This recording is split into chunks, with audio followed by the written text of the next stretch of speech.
Sometimes what stays with us the longest isn't the roar of the crowd, but the quiet voice of a child. Keanu Reeves thought he'd seen it all until one cold evening. A single sentence from a boy selling hot dogs would change everything. Tell us, where in the world are you watching from today? It was a quiet evening in Los Angeles, the kind that didn't make the news. The set of a low-budget film had just wrapped for the day. The crew was packing up, and the sky was turning a soft purple. Keanu Reeves, tired but calm, slipped out through a side gate. He liked these moments. No fans, no cameras, just him and the hum of the city. His leather jacket was zipped up against the cool breeze, and his boots crunched on the gravel lot. As he walked past a row of closed food trucks, a warm smell stopped him. Not fancy, just comforting, like fresh bread and grilled meat. He slowed. There, under a flickering street lamp, was a small taco stand. Steam rose from a tiny grill, and behind it stood a girl, maybe 12 years old. She wore an oversized hoodie, sleeves rolled up, and a faded baseball cap with a loose thread. Her hands, too small for the spatula, flipped tortillas with focus. Despite the chill, her face glowed with effort. Keanu paused. Something about her tugged at him. He approached quietly. "Evening," he said, voice soft under his scarf. The girl looked up, startled, then steadied herself. "Evening, sir. Tacos are $3. Keanu nodded and pulled out some cash. "Busy night?" She shrugged. "Kind of slow, but it picks up when the big shoots end." This one was small. Keanu smiled faintly. As she wrapped the taco, Keanu noticed something. Each paper wrapper had a name written in marker. Keanu, Sandra, River. He tilted his head. "You name them." The girl grinned. "Yeah, makes it fun. People like it. Feels like they're eating with someone." Keanu looked at his wrapper. It was blank. "This one's got no name." The girl froze, her confidence slipping. She looked at him, really looked, and her eyes widened. "I saved that one," she whispered. "Didn't think you'd actually come." Keanu's expression softened, but he didn't give himself away. "Not yet." He took the taco and said, "Smells amazing." The girl handed him his change, then added quietly, "You're the reason I'm out here." "Just, thanks." That stopped Keanu. He looked at her again. Her sneakers were worn, her hands shook slightly from the cold, and a damp cardboard box sat nearby, clearly used as a seat for hours. "What's your name?" he asked. "Lila," she said. "You out here alone, Lila?" She nodded, then corrected herself. "Dad's at home. He's sick. I help out." Keanu paused. "Shouldn't you be doing homework?" Lila smirked, wiser than her years. "Shouldn't you be at some fancy premiere?" He chuckled. "Fair point. Need a ride home?" She shook her head. "Bus is cheap if I walk part way." Keanu hesitated. "Mind if I come back sometime?" Lila studied him. No fame, no mask, just a man with kind eyes. She nodded. "Sure. Bring your appetite." Keanu walked away that night, taco half-eaten, his heart full. Not with pride, but with something quieter. He saw a piece of himself in Lila's stubborn little stand, his own years of struggle, moving from place to place, chasing dreams through heartbreak. He knew he'd return. 3 weeks later, Keanu found time to go back. Filming had been non-stop, long days, night shoots, and interviews, but Lila stayed in his mind like a song he couldn't forget. Not the tacos, not the stand, but the way she'd looked at him, like his presence made her load feel lighter. This time, he didn't hide. He wore a plain jacket and glasses, hoping it was enough to blend in. The air was colder now, sharp against his skin. And there it was, the same little stand, the same flickering light. Lila, still in her oversized hoodie, flipped tortillas like a pro. Keanu waited until the customers left, then stepped up. "Evening." Lila blinked, recognizing him instantly but staying cool. She grabbed a tortilla. "You came back." "Told you I would," he said. She reached for a wrapper, pausing as her fingers brushed past names. Carrie, Lawrence, Winona. Then she pulled out a blank one, folded carefully. "I kept this for you," she said. Keanu took it gently. "No name." Lila shrugged. "Shy now. Didn't want to jinx it. But I wrote one." He opened the wrapper. Inside, in neat marker, Keanu. It was small, but it hit him hard. He swallowed the lump in his throat and smiled. Thanks, kid. He bit into the taco. Warm. Perfect. Seriously, these are better than anything on set. Lila beamed. I seasoned them myself. Chili, lime, and, well, can't spill all my secrets. Of course not, Keanu said, laughing. Trade secrets. They stewed in comfortable silence. Cars rolled by. A couple laughed in the distance. Keanu leaned forward. How's your dad? Lila's smile faded. Some days are okay. He used to fix cars. Then his heart got bad. He hates me doing this. Thinks it's not safe. But we need the money. You do this alone. Mostly. A neighbor checks sometimes. But it's just me and Dad. Keanu nodded. And school. I go, Lila said. I'm good at art. Want to design movie posters one day. Maybe for your films. Keanu grinned. That's big. Why not? Why not? She echoed. He noticed a stack of envelopes under a plastic container, worn and creased. What are those? Lila hesitated, then handed him one. It was addressed to Keanu Reeves, care of Hollywood. Beneath it, from your friend Lila. Please read. Keanu looked up. You've been writing me. Lila blushed. For a while. Never got a reply, so I figured they got lost or didn't matter. Keanu's voice softened. Lila, I never saw them. Not one. She shrugged. Makes sense. Probably trashed them. I'm sorry, he said. It's okay, Lila replied. I wrote them to feel like someone was listening. Keanu stared at the envelopes, his name in pencil, marker, even crayon. Some were from when Lila was barely 8. I'd like to read them, he said. Lila blinked. Really? Every single one. She slid the stack over. They sat quietly, the moment warm despite the cold. Keanu opened one and read aloud. Dear Keanu, today Dad was too tired to eat, but I showed him your movie, and he laughed. You help without knowing. He stopped. Lila looked away, wiping her eyes. Keanu folded the letter carefully. You take the bus home. Walk halfway, then the 22. I'll drive you, he said. Lila paused. Dad might not like that. I'll talk to him if he's okay with visitors. Lila nodded slowly. Okay, but our place isn't nice. Keanu smiled. I'm not here for the house. As they packed the stand, Keanu saw how small Lila was for the weight she carried. Yet she stood taller than most. Driving through La's quiet streets, he thought of her letters, not for fame, but to say, you matter to me. He wanted to show her how much that meant. The house was on a narrow street, modest and worn.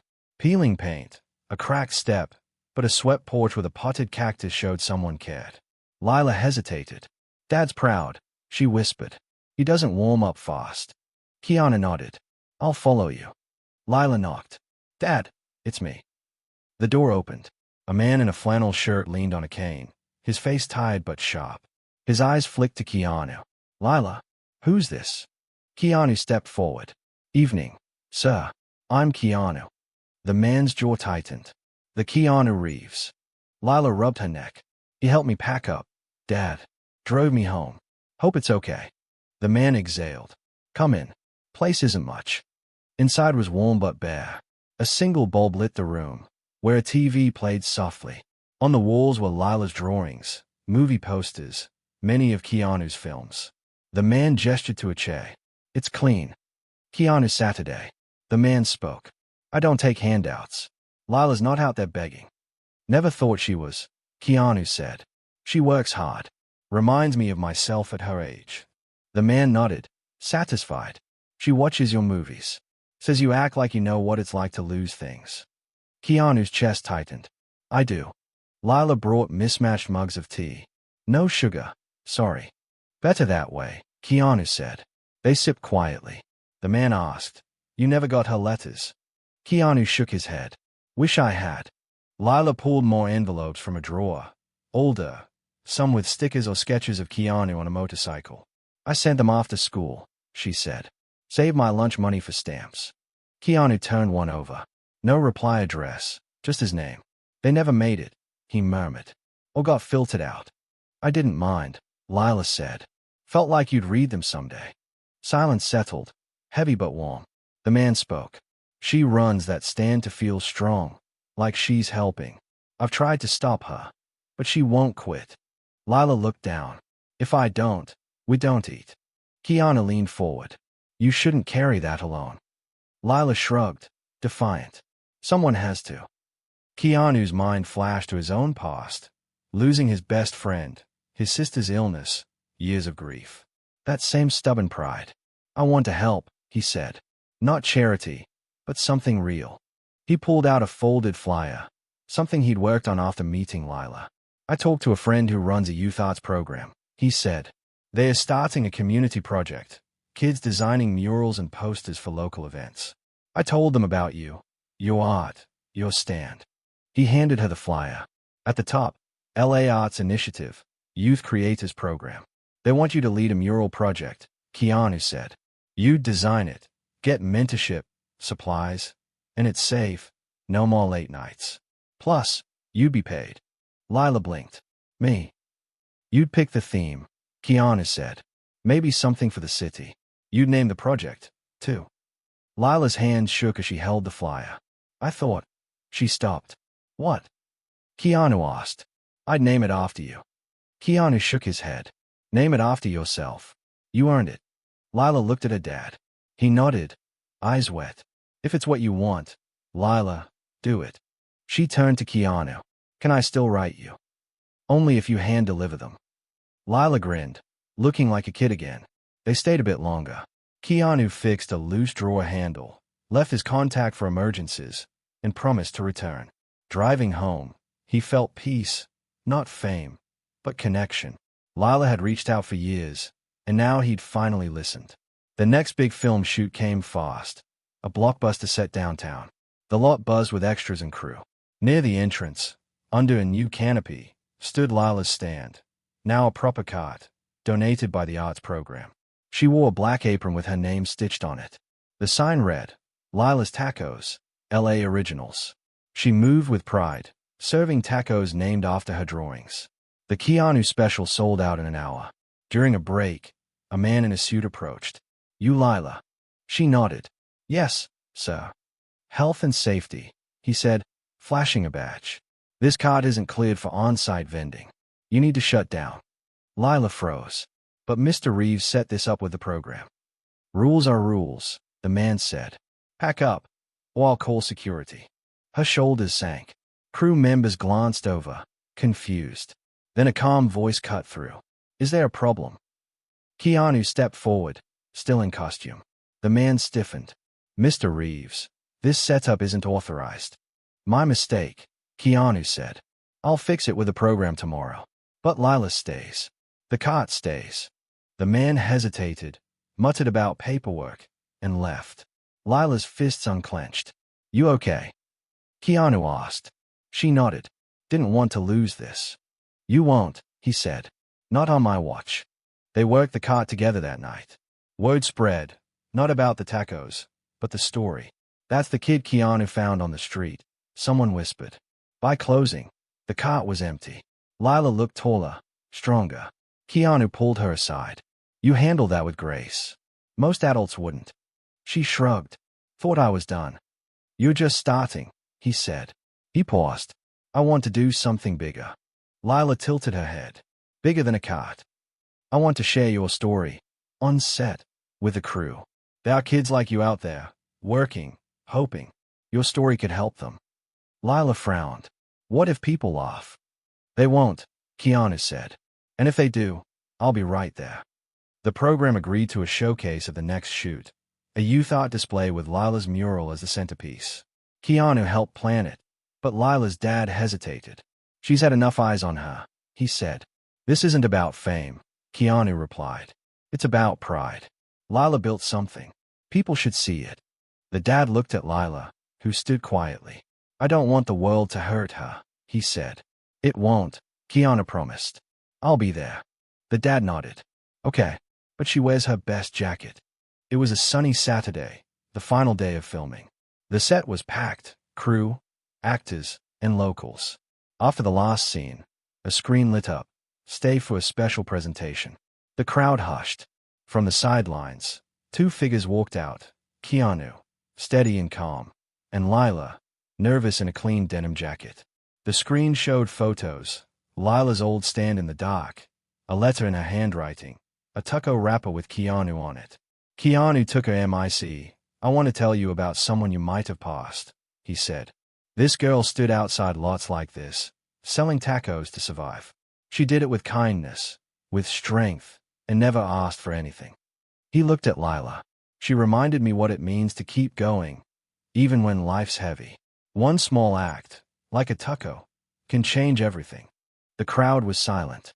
Keanu stepped back. Lila didn't speak. She lifted a paper bag and handed it to him. Inside was a tucko, wrapped with her name, the Lila. Keanu took it with both hands. The crowd clapped, slowly, then louder, until everyone was standing, cheering for a girl in her dreams. Lila blushed but smiled, bowing her head. Backstage, Keanu hugged her. "You did great." "It was scary," Lila said, "but good." He handed her an envelope. "Open it at home." That night, Lila sat with her dad at their kitchen table. She opened the envelope. Inside was a card. "Dear Lila, you fed this city hope. Welcome to the family. Keanu."